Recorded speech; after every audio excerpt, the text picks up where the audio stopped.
Hello, everyone, and welcome to The Green Flame, the Deep Green Resistance broadcast that brings you radical analysis, practical skills, and artistic expression from the revolutionary movement to defend the planet and rebuild just human communities. I am your host and comrade, Max Wilbert. For this episode of The Green Flame, we have a very special interview with Laura Cunningham. Laura is a biologist, she's an ecologist, someone who works relentlessly to protect the natural world, especially the deserts. She's one of the co-founders of the group Basin and Range Watch, which has worked for years tirelessly and with little support from the mainstream environmental movement to defend the desert against threats from industrial solar projects in the Mojave and the Great Basin deserts of the western United States. This is a fascinating conversation with Laura. We dive into the projects that are being proposed right now, massive solar projects threatening pristine desert habitats in the Mojave and in the Great Basin. And it's a really interesting conversation. I think you're going to enjoy it. The music that we have for this song is from Tim Eastwood of Penderyn Pippin. And I also just want to take a moment to invite all our listeners to an upcoming Deep Green Resistance event. On November 22nd at 1 p.m. Pacific time, we're holding a 4-hour live streaming event featuring Derek Jensen, Lear Keith, and other special guests, DGR organizers from around the world. We'll be diving into some organizing strategies, discussing campaigns and work that's going on around the world, and just generally trying to introduce you to our work and share strategies and tactics. This event will also be a fundraiser. Because we are a radical organization, it's almost impossible for us to get any sort of foundation funding, any sort of government money is basically out of the question. So we rely on small donations, we rely on grassroots support from people like you. So if you are willing to attend this event and try and donate to what we're trying to do, support our cause, check out the event on Facebook. We're also putting up details on the DGR news service. You can find information there. And even if you don't have the money to be able to donate to support, we hope that you can join us for the event. Donating is certainly not a necessity. It's not mandatory. And there's no sort of ticket to get into the event. It's free and open to anyone to attend. So we hope to see you on November 22nd. And without any further ado, let's get to the conversation with Laura Cunningham. Okay, I'm here today with Laura Cunningham. She is the California Director for Western Watersheds Project. Laura grew up in San Francisco Bay Area and attended UC Berkeley, where she studied zoology, paleontology, botany, and resource management. She's traveled extensively around the Golden State on wildlife biology jobs, working for the California Department of Fish and Wildlife, U.S. Geological Survey, Bureau of Land Management, and universities, surveying for and studying such species as the Owens pupfish, Lahontan and Paiute cutthroat trout, rare salamanders, red-legged frog, foothill yellow-legged frog, mountain yellow-legged frog, Sierra yellow-legged frog, Yosemite toad, Panamint alligator lizard, Mojave fringe-toed lizard, desert tortoise, least Bell's vireo, Tule elk, and other species. Laura is also an artist naturalist who wrote and illustrated the ecological history book, A State of Change, Forgotten Landscapes of California, which emphasizes native California grasslands, oak woodlands, shrublands, and forests, once filled with salmon, antelope, elk, wolves, and grizzlies, thriving for thousands of years before European contact. She has a particular interest in native grasses. Working to conserve the native desert ecosystems of California and Nevada, she co-founded the small group Basin and Range Watch in 2008, and she remains on the board. Laura lives in the Death Valley National Park region and enjoys hiking and exploring wildlands. Laura, I'm so glad to have you here today. Thanks for joining us. No, thank you very much. So could you tell us a little bit about what's going on in California? I heard from Basin and Range Watch about the listing of the Joshua trees and the exemptions for solar projects. Could you just introduce people who've never heard about what's happening down there to the situation? Yeah, definitely. I mean, the Western Joshua tree was kind of recently split from the main Joshua tree population. I mean, it used to be Yucca brevifolia, widespread across California deserts and into Nevada, a little bit into Arizona. And fairly recently, a couple years ago, they decided to split it into the Western and Eastern species. So this Western Joshua tree grows across a lot of flat deserts and the West Mojave Desert, areas I've been going to since the 1980s. And when I first went to the West Mojave, it was just this vast open expanse of scattered Joshua trees, desert tortoise, good wildflower displays in the spring. And I thought, wow, this is, one of the last biggest, wildest parts of California left. But, as humans do, they found a way to extract resources out of the Mojave Desert, and it's solar energy. And I call it an extraction industry because, I mean, they go in there and bulldoze down everything, or lately they mow it, which is virtually the same because they're still driving heavy equipment over it, to install thousands of acres of photovoltaic panels. And then they put an 8 foot tall chain link fence with razor wire around, 2, 3, 4,000 acres of often public land, but also their private parcels.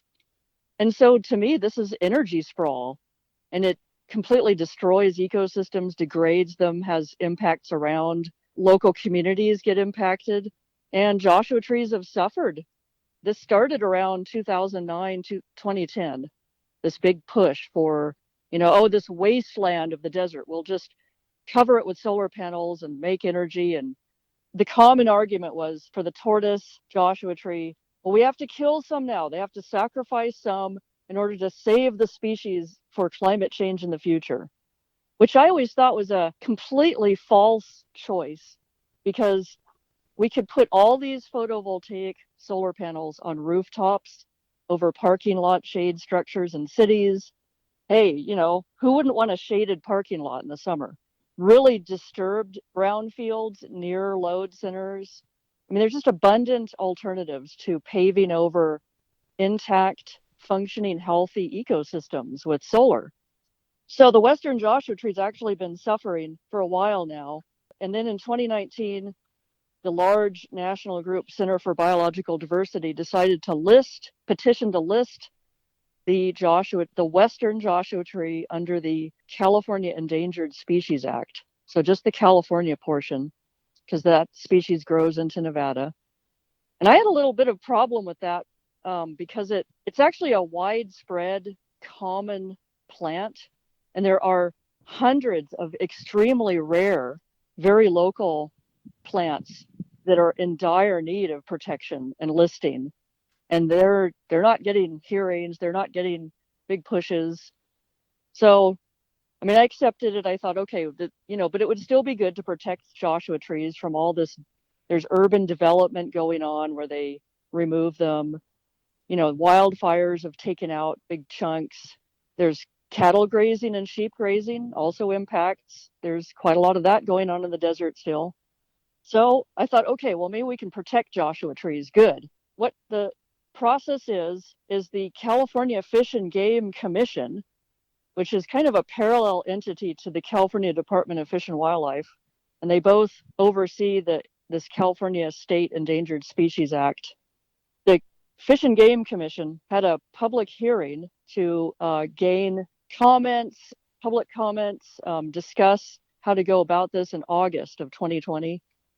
So we discovered that there was a problem. Apparently, the solar developers were really angry because this would actually impact them. When the Western Joshua tree is petitioned and then is voted to become a candidate species, meaning that for over a year, the Fish and Game Commission and the Department, Fish and Wildlife, will review the status until they determined whether it should actually be listed fully as a threatened species.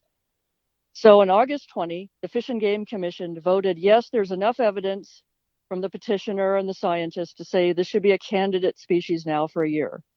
And that caused a firestorm with the solar developers who had, something like 20 or 30 projects in the pipeline in the West Mojave Desert, on Joshua Tree habitat, private land, public land, mostly private parcels.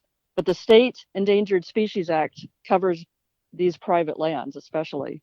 So that caused kind of a controversy. And just recently in September, early September 2020, there was another public meeting which just horrified me.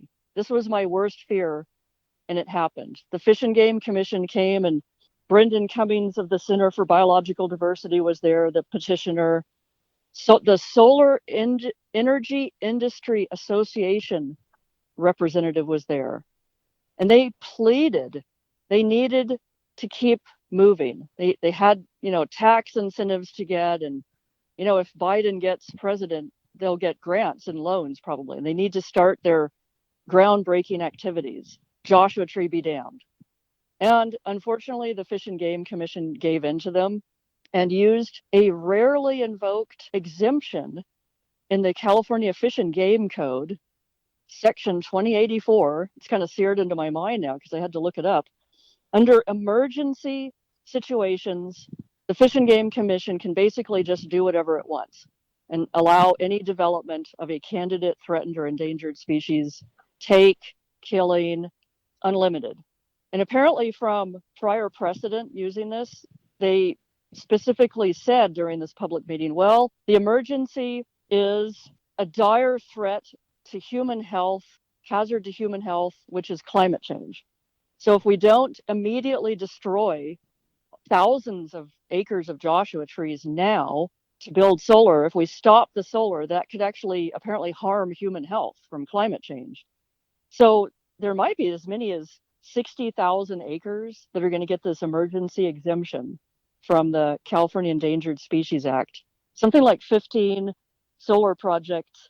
Also, interestingly, in Kern County, which is a lot of low income communities, people of color, underserved communities here, and we're going to put the burden of these large solar projects around their communities like Rosamond, Lancaster, Palmdale, Antelope Valley. The petitioner, I have to point out, lives in Joshua Tree, which is kind of a rich urban bedroom community to Los Angeles. That's kind of another story. But so this has now happened.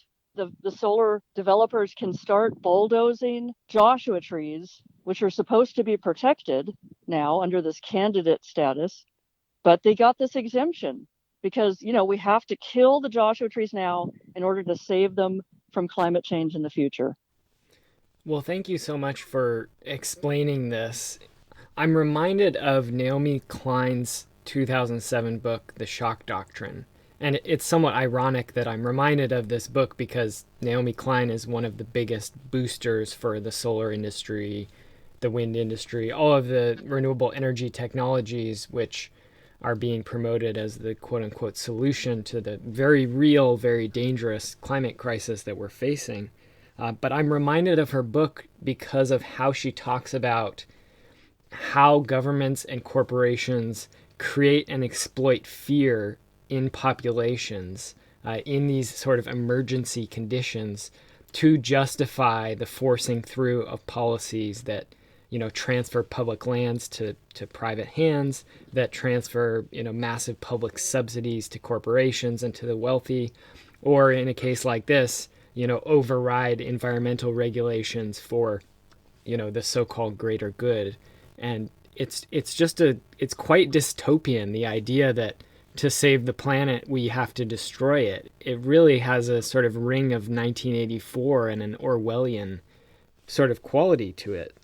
Yeah, it does. And it was ironic, too, because the 5 commissioners had to vote on using this industrial excuse to be able to keep building.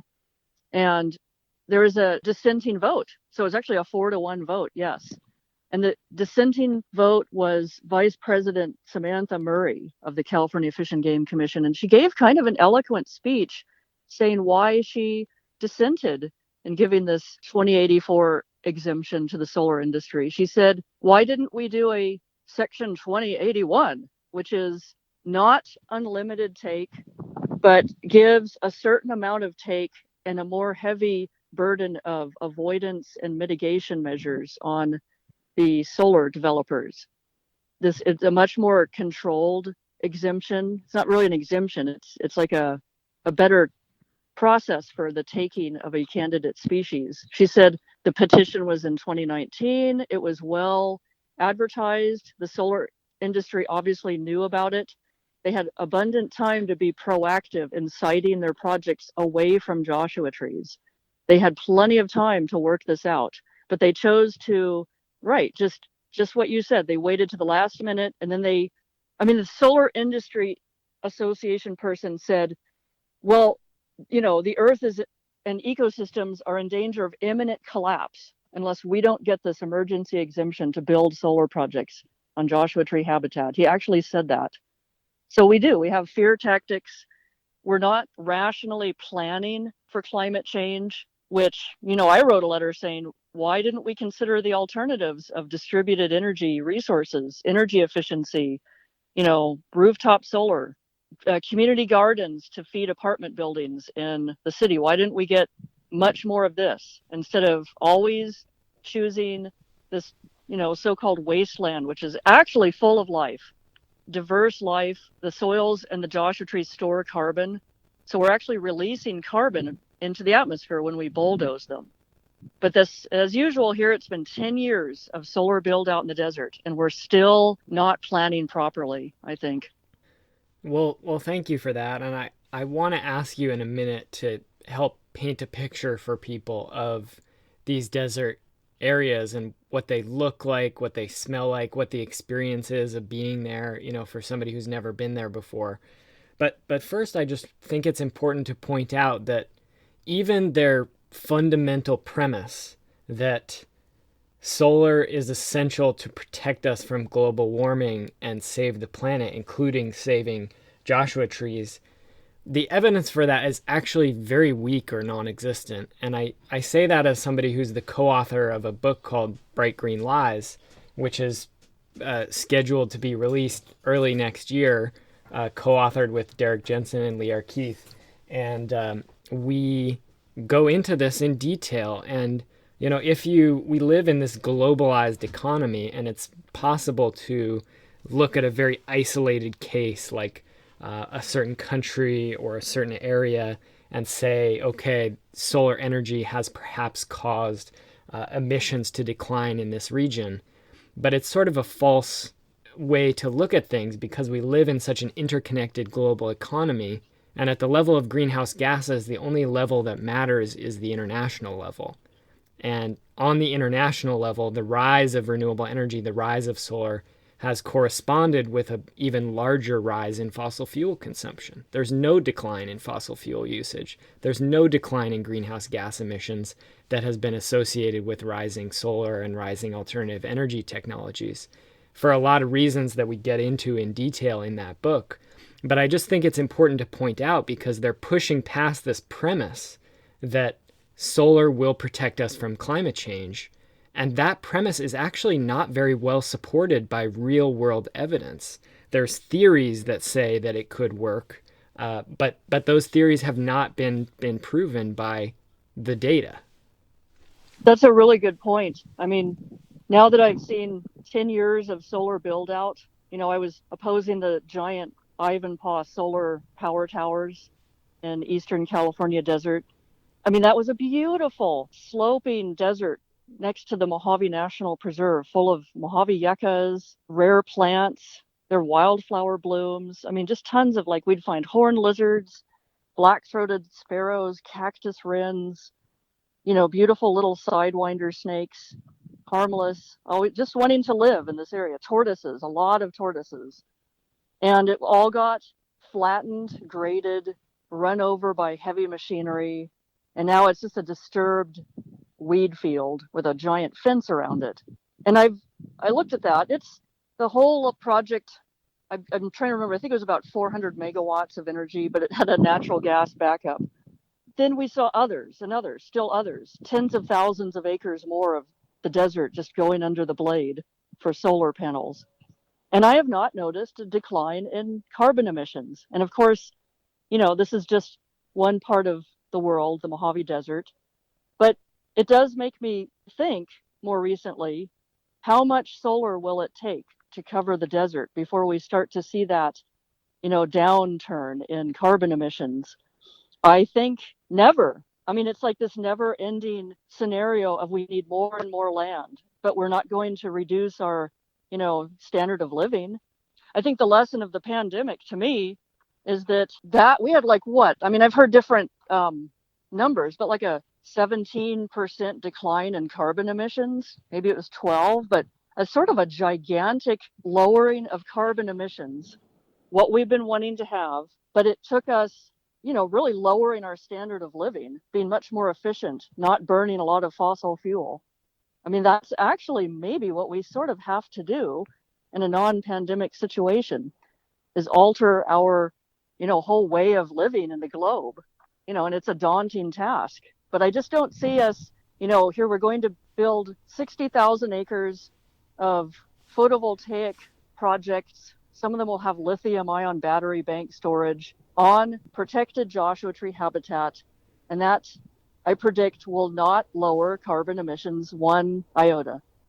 Thank you for saying that. And I will just add that it is incredible that in the year 2020, with thinking, reasonable human beings all over the world, that we actually have to say that to stop the destruction of the planet, to stop global warming, to stop fossil fuels, we might actually have to stop them, right? We might actually have to stop these things, that we might not be able to bulldoze the desert into a utopia, into saving the planet. Exactly. And we're going to run out of land, I think, before we get to any sort of target.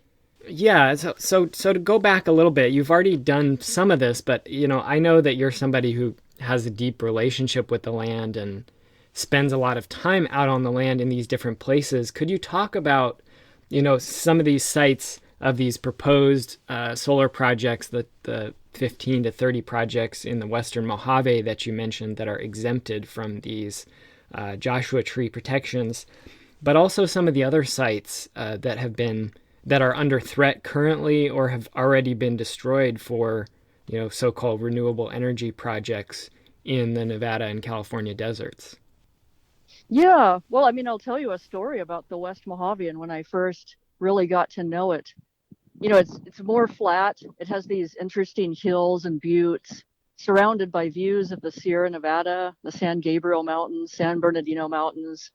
So around 2004, I was a younger biologist still and trying to earn a living. So I took a job which paid extremely well of a tortoise contract biological monitor. We later called them biostitutes.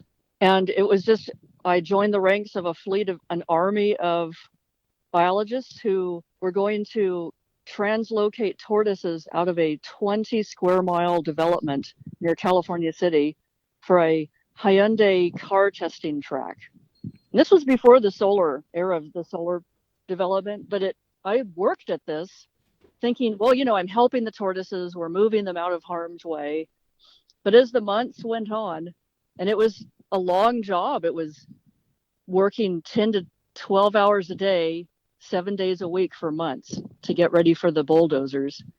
And what we did is we walked, because the Mojave Desert tortoise is federally threatened, a pretty high level of protection, we really had to make sure they were all out, at least the adults. We couldn't find the little quarter-sized juveniles. So we fenced off large sections with a tortoise exclusion fence of this beautiful, pristine desert. And it's on private land, California city land, actually. And then walked 6 or 7 biologists in a row, 6 feet apart, and we walked all day long, crisscrossing the section with GPS. So we mapped out everything. And this area was like fenced in, as I said, tortoises couldn't get in or out. So our main piece of equipment as biologists was a shovel. And I had my own little shovel. We walked, and as soon as we found any burrow whatsoever, be it a tortoise burrow, a kit fox burrow, a kangaroo rat burrow, we dug it out, dug everything out. We're permitted to do this by the U.S. Fish and Wildlife Service. We're looking for all the tortoises. We had to get them out of here before the bulldozers and the graders came. So we had to sweep the area like this is 20 square miles. There's like hundreds of us, 3 or 4 times just to make sure we got all of them. And we still missed some. And I'd find a big, huge old tortoise, like 24 inches shell length, just sitting there. And we weren't, the ironic thing is we weren't allowed to touch it unless you were an authorized biologist. So we had to call our, the person who was authorized, and they'd come and, carefully remove it, put a radio tag on it, take it to a translocation area outside of the fence. And we noticed sometimes because they were radio transmitted, they'd come back.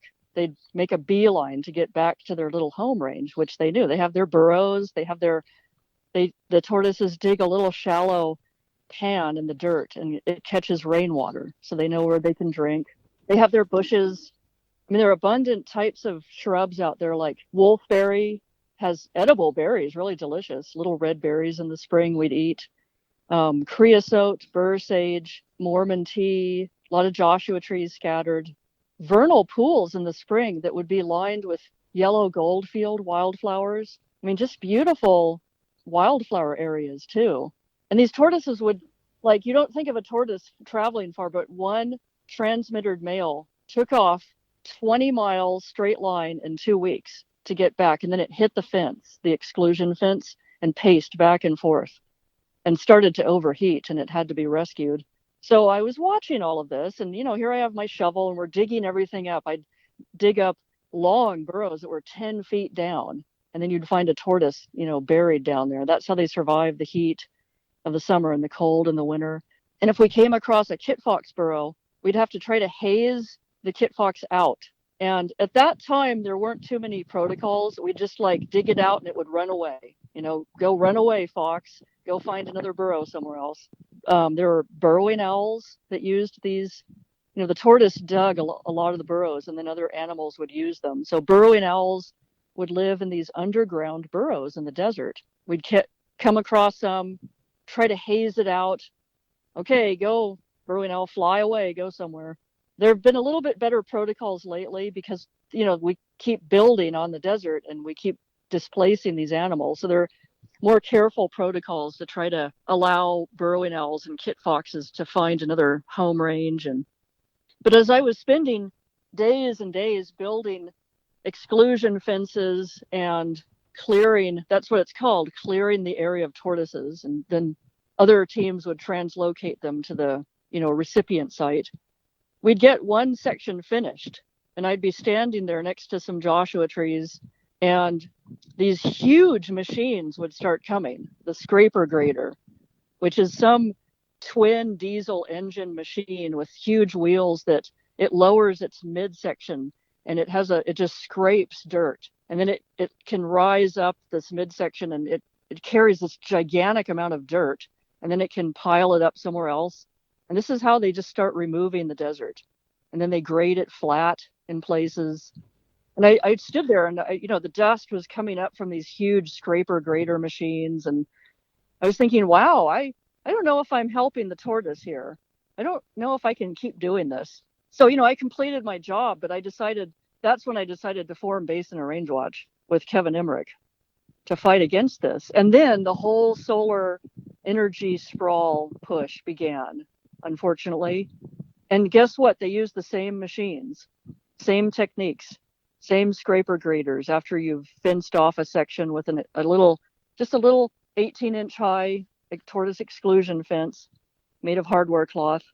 And the biologists go and dig up all the burrows and displace everything and move all the tortoises. That's happening still. That will happen with these same 15 solar projects proposed in the West Mojave on this candidate Western Joshua tree habitat. And it was interesting to me, the Hyundai project in 2004, they were being very careful and doing a lot of voluntary mitigation measures. And they actually dug up quite a lot of the Joshua trees voluntarily. And they had little areas that they planted them, little refugial areas. And they came by with a water truck every day and poured water on them. And they actually survived. A lot of them survived. But apparently there's no need to do that right now for the solar project proponents. There's no talk of translocation. I mean, it was maybe thrown out as an idea, but no firm plan. I mean, the mitigation that these solar project developers will do is maybe pay into a mitigation bank, and then they'll have interpretive signs, or they'll clean up trash. I mean, we're not even talking about moving the Joshua trees or translocating them. So just in summary, the desert 20 years ago where I was, working, it was just beautiful. It had maybe 20 or 30 kinds of shrubs, native shrubs. It had dozens of species of wildflowers. There were lizards everywhere, leopard lizards running around. Just a lot of, there were like migrating warblers moving through because it was April. That's when the tortoises were active. So it was just a very biodiverse area. And then here's another quick story. Our team of biologists marching across the desert with our shovels, moving tortoises, we came across in another survey line, another group of unknown surveyors. And we kind of just, stopped as we met out in the desert. And it was lush and green. It was April. It had been rainy. And we said, "Oh, who are you?" And they said, "We're the archaeology team." And we chatted a bit. And I said, "Are you finding a lot?" And the lead archaeologist said, "Oh, we're finding a lot out here. We're finding lithic scatters. There might be village sites." And I said, "Wow, what's the mitigation on that?" And they said, "Nothing. He said, "It's triage. We're just trying to map some stuff, maybe take a couple of, samples, and the rest will be bulldozed and graded." And I said, "Wow, okay, have a good day." And we walked on. That's an incredibly horrifying and compelling story, and it's being repeated over and over again. I was just reading some of the draft environmental impact statement documents for the Thacker Pass lithium mine up in northern Nevada. And that region, I was unaware of this, but that area right across the saddle at Thacker Pass there on the south side, the north end of the Double H mountain range, was a major obsidian deposit. And indigenous people came from around the region to gather obsidian and make blades and various tools from it. And wow. So, yeah, in that site, there's this extensive history of human use, cultural artifacts, archaeology, probably, I would imagine, burial sites, rock art. Who knows what is buried back in these areas that has never been seen before, and all threatened for batteries for electric cars in this case. So I'm struck listening to your story. What's the population of Los Angeles? Something like 8 million people, right? Yeah. And then let's say you have a few million more in Las Vegas.